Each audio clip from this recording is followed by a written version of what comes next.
YouTube ads. Do you want to use YouTube ads to drive leads for your business? Well, I'm going to show you exactly how to do that, and we're going to set up a campaign together that's going to work like magic for you. So let's get started. Now, the first thing you're going to want to do is go ahead and create a new campaign in Google Ads, and we're going to select leads because we're generating leads.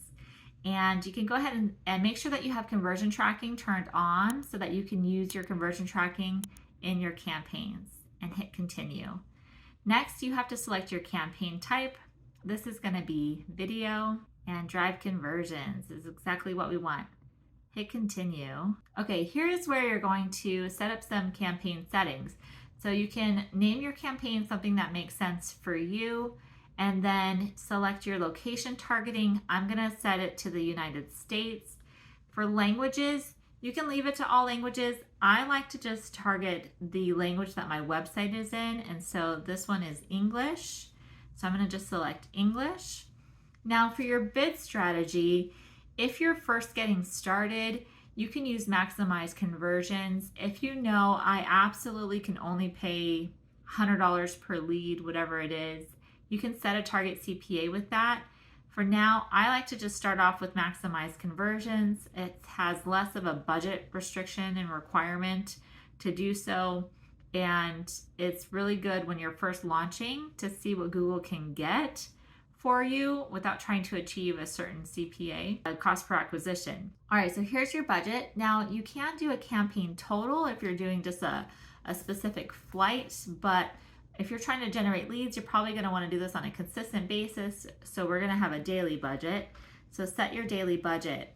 Now you can spend a relatively small amount on YouTube, but if you're going to want to generate leads, then you need to have a sufficient budget for your campaign for the algorithms to know, to have enough room to go after new opportunities and learnings, to make sure that they're actually generating and able to generate new leads for you.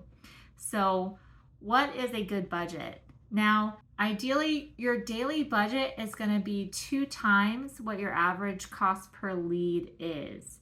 Now, let's say you have a $10 cost per lead on search. Well, a video lead is most likely going to be 2 to 3 times what your search lead cost is.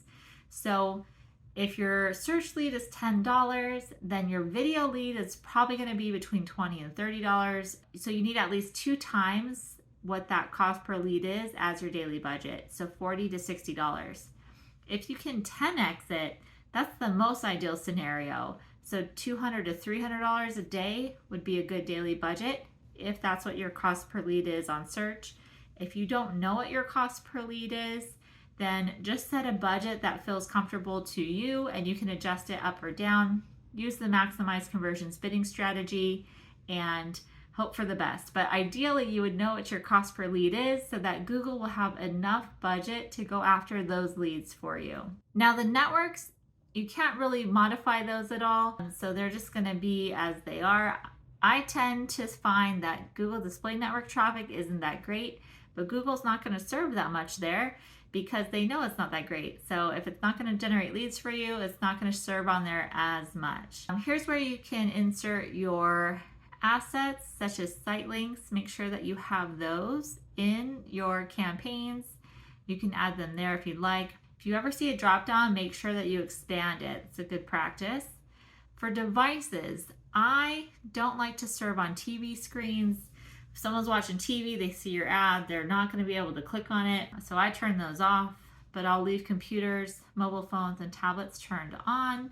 So everything else, you can leave everything turned on for now. That works just fine.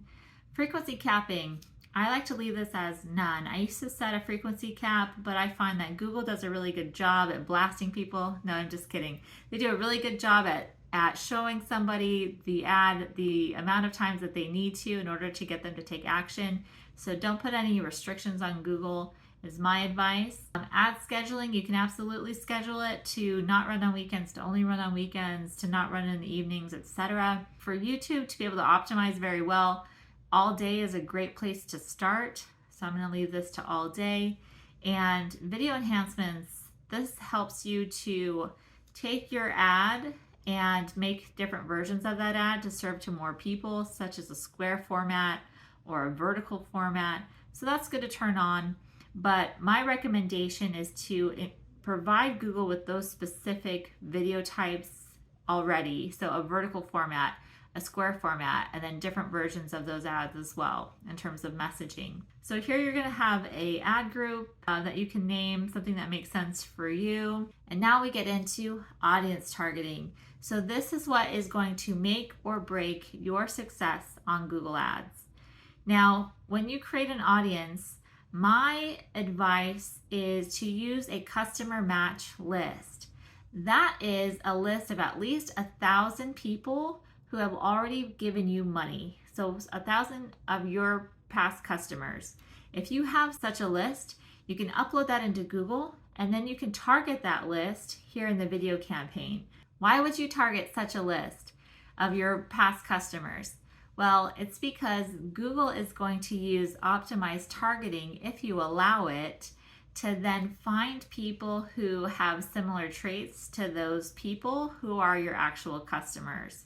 So it's a good strategy to employ, and you can, as of this date of recording, upload your customer match list with optimized targeting turned on, and Google's going to do a really good job of matching the people that are in your original list. There's other audiences that you can start using as well. Your data is where you're going to find your customer match list. You can also do custom segments for people based on what their search behavior is or websites that they visited. But beyond that, I would stay away from if you're first launching and you're trying to get a profitable cost per lead from the get-go. Start with custom segments if you have to. And if you have the luxury of a customer match list, use that first. Now, if you don't have a list of your customers, because you need at least 1,000, you can also use an email subscriber list. It's not as great, but it will definitely work, and Google's going to match people who are very similar to the people who are on your list. So that's another option as well. You just have to make sure that you actually own that data and have permission to use it. But otherwise, you just need to match at least 1,000 users to Google's matching system. So Google has to be able to match 1,000 of your people on your list. So you really want more than 1,000 that you upload. And here's another dropdown. So we're going to expand this. So for content, they're not even going to give you that option anymore. So you don't have to narrow your reach with keywords, topics, or placements. And so we can keep going beyond that. Now for your YouTube video, obviously to run YouTube ads, you need a YouTube video, you need a YouTube ad. That video needs to be uploaded to YouTube.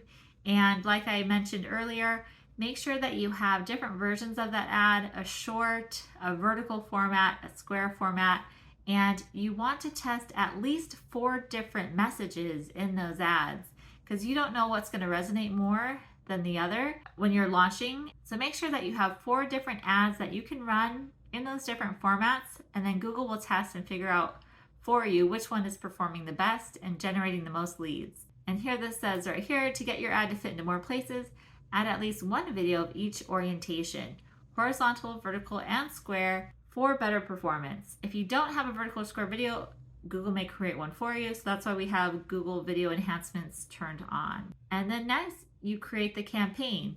So once your campaign is created, it's going to start running based on the budget that you gave it. And you're going to want to sit back for at least a few days and watch and see what it's generating in terms of leads for you. And something to keep in mind is there is a little bit of a delay. So at least probably a 1 to 2 day delay that you're going to experience with your conversion tracking. But I like to give it at least 5x my cost per lead as a test. So if I've spent 5 times what I want to spend per lead and I haven't gotten a lead yet, then I need to go and revisit my campaign, revisit my ads, revisit my targeting, and fix something. But in a perfect scenario, you're going to start generating leads right away because you have that customer match list. And if you're going to be using custom segments or other targeting that's not as ideal, then it's going to take maybe a little bit more tweaking, a little bit more time for Google to figure it out. But spend 5x what you're willing to pay per lead, start generating leads, and then optimize off of that. Start turning off things that aren't converting, manipulate your demographics targeting with exclusions, and use new ads. Constantly be testing new ads to see what is and what isn't resonating with your users. Make sure you pay attention. Make sure you focus on those first 5 seconds of that video so that that person doesn't skip it, because the biggest hurdle to overcome with YouTube ads is getting someone to watch your ad. So make sure that they get past that first 5 seconds and they don't skip your video. And also what's cool to know is if they don't watch at least 30 seconds of your ad, you don't pay for it. And if they do, it's usually very inexpensive, about 8 to 12 cents, a little higher, a little lower in some cases. But YouTube ads is a great format to use to generate leads for your business. You just ideally need a very high quality audience to target, and that's typically a customer match list with optimized targeting turned on, or a custom segment list. So I hope this information is helpful for you. I hope you go out and have lots of success with YouTube ads. And if you have any questions, please leave them below and I'd be happy to answer them for you. Thanks again for watching, and I'll see you on the next video.